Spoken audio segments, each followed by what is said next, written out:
Bonsoir à tous et merci d'être avec nous ce soir pour ce flash spécial info consacré à la grande manifestation contre la loi du silence qui s'est déroulée en 2 étapes ce dimanche. Des milliers de personnes, plus de 30 000 selon les organisateurs, se sont d'abord rassemblées à Odergem, une mobilisation populaire qui a répondu ainsi à l'appel des familles de disparus et des comités blancs.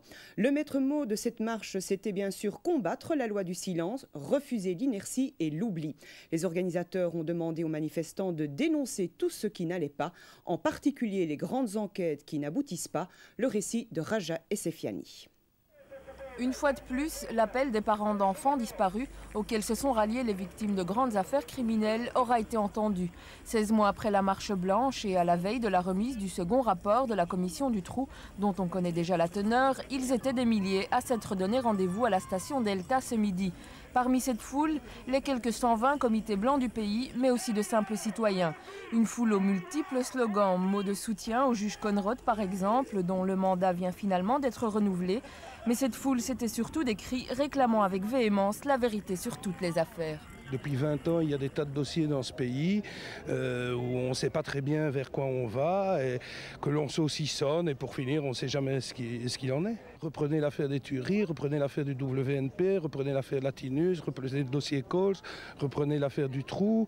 Ben voilà, c'est toute une série de silences qu'il convient de briser. Moi, je me suis attelé à le faire, vous le savez, j'ai écrit un bouquin, regardez tout ce que j'ai dû subir. Aujourd'hui, je constate ce matin qu'il y a eu un fameux viol de huis clos, quand on entend. Mais vous voyez, il y a des huis clos que l'on peut violer, ceux qui vont dans le sens d'une certaine vérité. Vers 13h30, le cortège s'est ensuite dirigé vers l'avenue de la Couronne pour se recueillir devant la station d'essence où a été découvert en mars dernier le corps de la petite Loubna, une station vouée à la démolition en juin prochain et où s'érigera un square à la mémoire de la petite fille. Vous avez tenu à être présent ici pour quelle raison ? Écoutez, je crois que si le bourgmestre d'Ixelles n'est pas sur le terrain lorsqu'il y a une manifestation de cette importance, ce serait un peu scandaleux. Et puis je crois qu'on peut s'associer aussi à la douleur de cette famille absolument exemplaire et remarquable qui a vécu des événements terribles que personne ne souhaiterait vivre, je crois. Est-ce que vous êtes également solidaire du thème de la manifestation qui est la loi contre le silence ? Écoutez, je crois que la justice ne fonctionne pas bien en Belgique et je suis en tous les cas solidaire avec ceux qui disent qu'il est grand temps que ça change. Ça, très certainement. 14h45, le cortège parti de la station Delta est maintenant constitué d'une dizaine de milliers de personnes. Une foule qui atteint la seconde étape de la manifestation au palais de justice où sont réunis les parents de toutes les victimes. 16 mois après la fameuse marche blanche, cette manifestation se voulait bien plus revendicative. C'est donc mardi que le rapport de la commission du Trou sera présenté à la Chambre, mais l'essentiel a déjà été publié dans la presse. Un rapport qui établit qu'il n'y a pas eu de protection à l'égard de Dutroux dans le cadre des enlèvements d'enfants. Alors la foule aujourd'hui a protesté contre ceux qui veulent étouffer des affaires. À 15h, un rassemblement a eu lieu devant le palais de justice où de nombreuses personnes ont prononcé des discours. Reportage de Muriel Berck. Bien avant 15h, ils étaient déjà des milliers à se presser sur la place Poulart devant le podium installé sur les marches du palais de justice. Les parents des enfants disparus ont été accueillis sous les applaudissements et les acclamations de la foule. C'est extraordinaire, c'est merveilleux. Et je vais d'abord demander à Karine Rousseau de vous résumer l'esprit de cet événement formidable qui nous réunit aujourd'hui. Merci à tous ceux qui sont là, parce que nous savons qu'ils savent pourquoi ils sont là. Merci pour le courage que vous nous témoignez en continuant de nous soutenir. Je pense que ce rassemblement est un rassemblement d'adultes responsables, capables de montrer qu'ils le sont autant, sinon pas plus, que nos responsables officiels. C'est un rassemblement de personnes.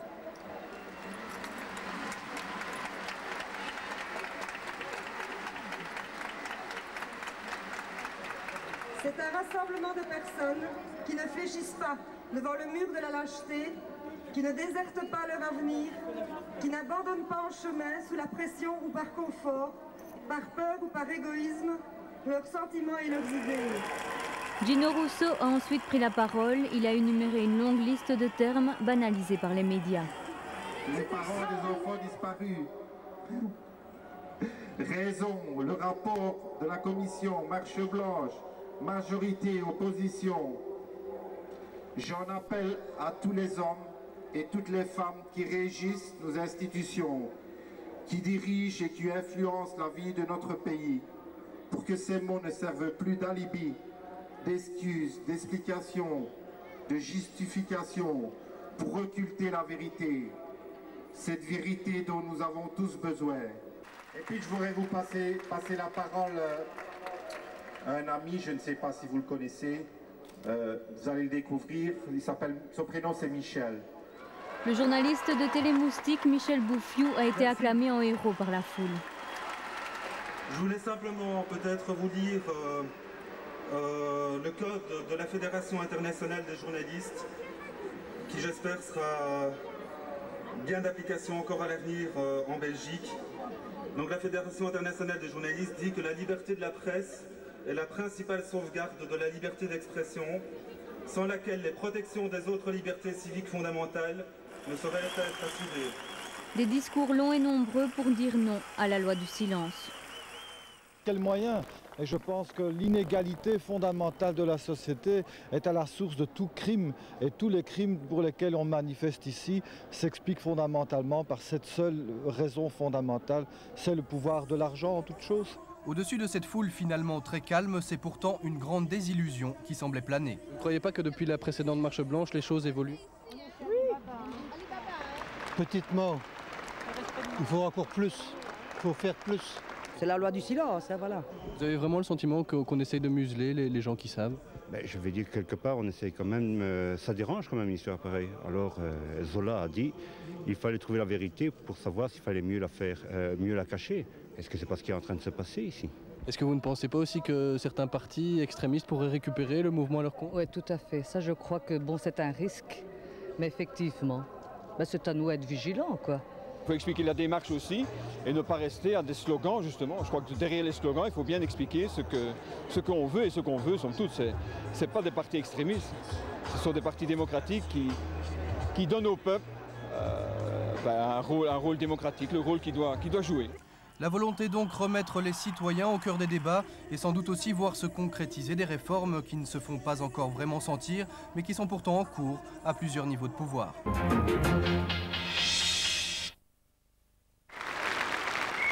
Je pense que ce rassemblement est un rassemblement d'adultes responsables, capables de montrer qu'ils le sont autant, sinon pas plus, que nos responsables officiels. C'est un rassemblement de personnes.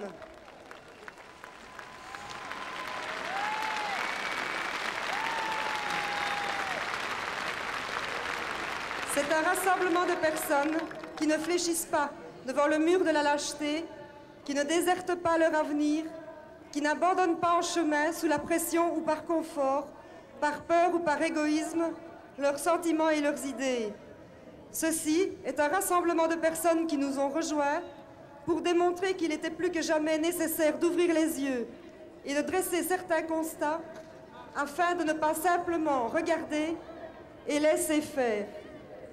Parce que le laisser-faire peut tuer, Julie et Mélissa nous l'ont prouvé.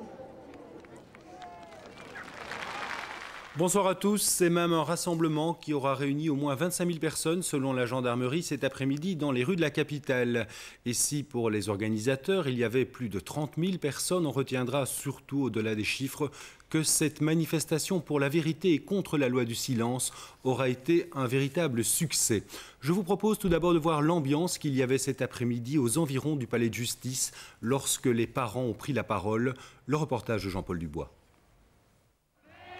15 heures au pied des marches du palais de justice de Bruxelles, la place Poulaert est noire de monde. Les prévisions de la police de Bruxelles et même les espoirs des organisateurs auront été très largement dépassés. Après 6 kilomètres effectués dans les rues de Bruxelles, les marcheurs attendent désormais que prennent la parole les parents des enfants disparus, les familles des parats tués au Rwanda ou des victimes des tueries du Brabant wallon, tous ceux qui en avaient appelé à leur présence ce dimanche. Merci à tous ceux qui sont là, parce que nous savons qu'ils savent pourquoi ils sont là. Merci pour le courage que vous nous témoignez en continuant de nous soutenir. Merci pour elles, nos enfants torturés et assassinés. Merci pour tous ceux-là qui ne sont plus et que nous avons tant aimés, qui ne sont plus à cause de la barbarie de certains et de l'indifférence des autres. Merci d'être encore là pour leur rendre un dernier hommage. La semaine prochaine, cela fera 2 ans que mon frère Simon, inspecteur à la PJ de Mons, a été assassiné. Depuis 2 ans, le parquet considère qu'il est prématuré de nous permettre l'accès au dossier. Et nous ne pouvons nous empêcher de penser qu'un procureur du roi, père de la victime, aurait vite fait de souligner les lacunes du dossier et de démontrer que cette enquête a été sabotée dès le départ. Si les parents de Lubna Benaïssa étaient bien présents cet après-midi, Nabella, elle, a préféré rester en retrait. Mais elle désirait pourtant soutenir la marche contre le silence en faisant parvenir un message aux participants. Tant d'émotions, 300 000 marcheurs dans les rues de Bruxelles, tant de promesses, tant de beaux projets, plus rien ne sera comme avant. Nous allons tout faire pour découvrir la vérité, nous irons jusqu'au bout. Ces phrases, maintes et maintes fois répétées, résonnent encore dans toutes les têtes. Qu'en est-il advenu aujourd'hui? Aidez-nous à leur faire comprendre que la vérité est que ces enfants ne sont plus là pour la dire, qu'il faut la trouver pour eux, quelle qu'elle soit. Un même esprit, une même attente ont également été exprimés de la part des épouses des paras assassinés au Rwanda. Vous nous prouvez que notre combat est aussi le vôtre. Grâce à vous, nos enfants, nos frères, nos maris ne seront pas abandonnés une seconde fois. Par ailleurs, cet après-midi ont pris la parole tous ceux qui ont perdu un proche et dont le dossier est encore en souffrance, parmi lesquels la maman de Kim Eken et encore bien d'autres qui tenaient à s'associer à la marche aujourd'hui.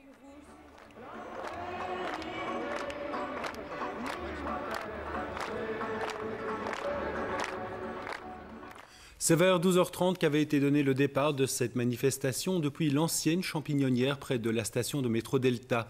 Sur le trajet vers le palais de justice, les manifestants sont passés devant la station d'essence de la famille de Rochette, là où la petite Lubna Benaïssa avait été retrouvée au printemps dernier. Le reportage de Philippe Antoine. Station Delta, peu avant midi, le rassemblement débute. Par dizaines, puis par centaines, les marcheurs forment le cortège qui envahit rapidement le boulevard du Triomphe, d'autant qu'il est aussi rejoint par des groupes venant à contresens. À 13h, la grande marche commence sur le boulevard Général Jacques. Difficile bien sûr d'évaluer le nombre de manifestants, mais on peut déjà se rendre compte d'un certain succès de cette marche contre le silence. Dans l'avenue de la Couronne, l'impression de marée humaine est davantage perceptible. Au milieu de cette avenue se trouve l'ancienne station essence de la famille de Rochette. Plus d'une centaine de personnes s'y sont rendues bien avant le cortège pour un hommage tout en dignité. À 14h, la manifestation s'arrête à cet endroit. Il y aura 1 minute de silence. Les gens réclameront ensuite un discours de Gino Rousseau, mais après 15 minutes de vaine attente, la marche reprend, direction la Petite Ceinture et puis le palais de justice, place Poulart. Et là, on prend pleinement conscience du grand nombre de manifestants présents. La place Poulart est déjà noire de monde, mais les marcheurs sont encore plusieurs milliers sur le boulevard de Waterloo. Les derniers, faut-il le préciser, n'auront pas l'occasion d'entendre les discours prononcés en face du palais de justice, mais l'essentiel pour eux n'est pas là, il fallait avant tout participer à la marche. C'est la deuxième marche que je fais. Je n'ai jamais fait de marche, mais ça j'estime qu'il faut y aller. Il faut se battre. Moi en tout cas, en tant que citoyenne, c'est la seule chose que je puisse faire pour l'instant, donc je le fais. Surtout après avoir participé à la marche blanche, je trouvais qu'il fallait rééditer ça le mieux possible. Peu après 16h, de nombreuses personnes quittent la place Poulart et ses discours pour se diriger lentement vers le ministère de la Justice, un peu avant la porte de Halle. Et là, c'est un sentiment d'indignation qui va s'exprimer en voyant le dispositif mis en place devant le bâtiment. La manifestation est en effet tout à fait pacifique, ces barbelés n'étaient pas indispensables. De la porte de Halle à la gare du Midi, le cortège franchit ces dernières centaines de mètres. La manifestation s'achève dans un calme absolu.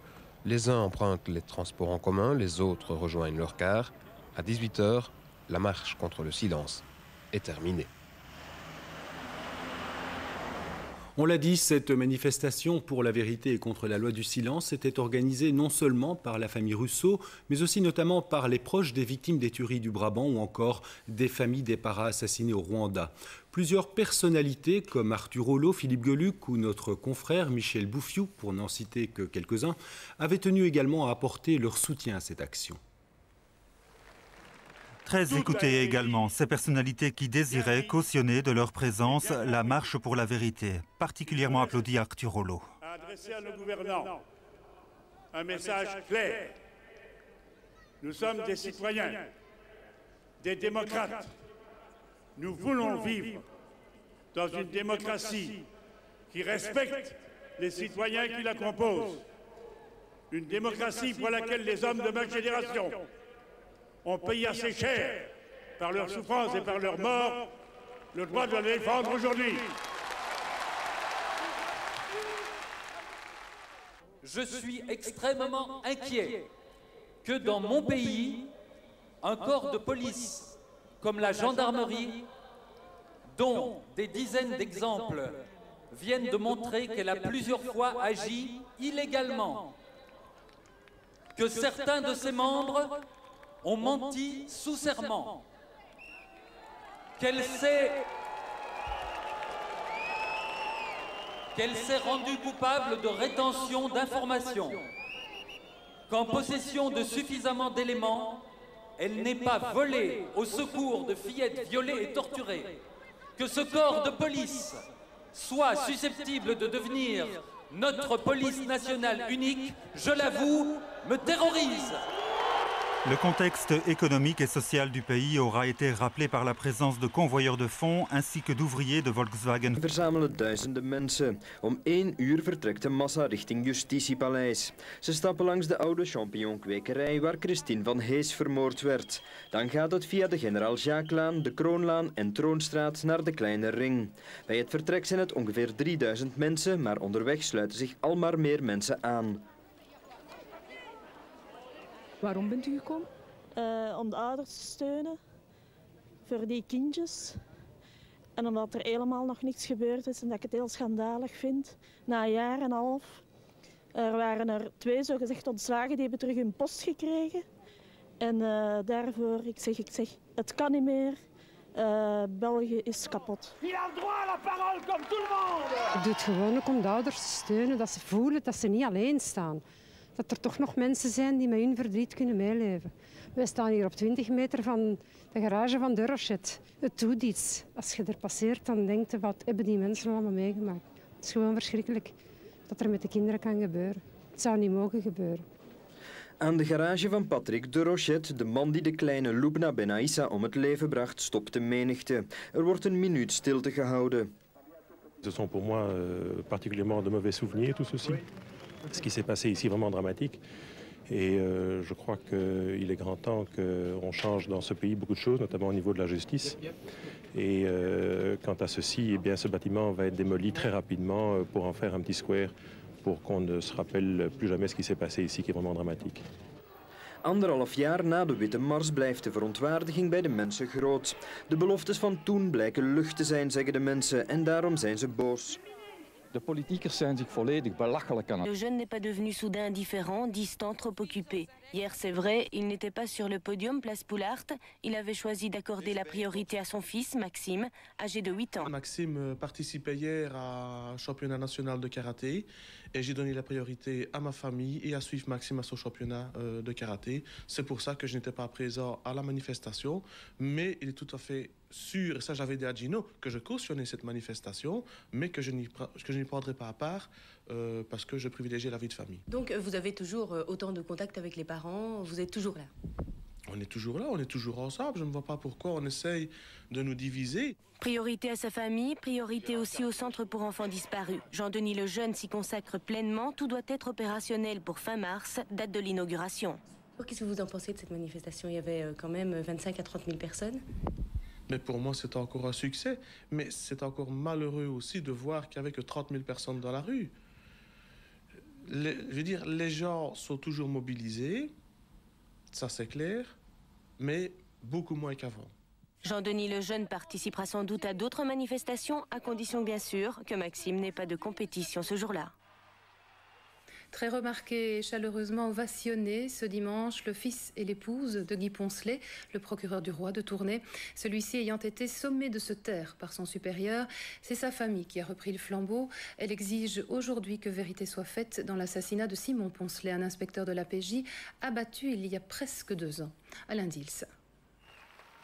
Monsieur Poncelet, dont le fils Simon a été assassiné, menacé de révocation, ne peut pas assister à cette manifestation. Je vous présente son épouse. Hier, le public a donc pu découvrir Françoise Poncelet, accompagnée de son fils aîné. C'est que le procureur du roi de Tournai est désormais contraint au silence. À plusieurs reprises, Guy Poncelet a ouvertement critiqué la manière dont l'enquête concernant l'assassinat de son fils était menée, mais il a surtout publiquement adhéré au mouvement blanc, une activité que sa hiérarchie, en l'occurrence le procureur général du Hainaut, juge incompatible avec ses fonctions. Il ne peut plus s'exprimer, c'est terminé. Ni comme papa de Simon, ni comme procureur du roi. Il ne peut plus prendre de position, il ne peut plus assister et soutenir les parents de Julie Mélissa et les autres. Ça, c'est terminé. S'il passait outre des injonctions qui lui sont données, il risque la révocation. On n'est pas riche, on a le traitement de mon mari pour vivre, moi je ne travaille pas, et on ne peut pas risquer de se retrouver du jour au lendemain sans un sou. Françoise Poncelet a donc décidé de reprendre le flambeau. Dans quelques jours, il y aura 2 ans.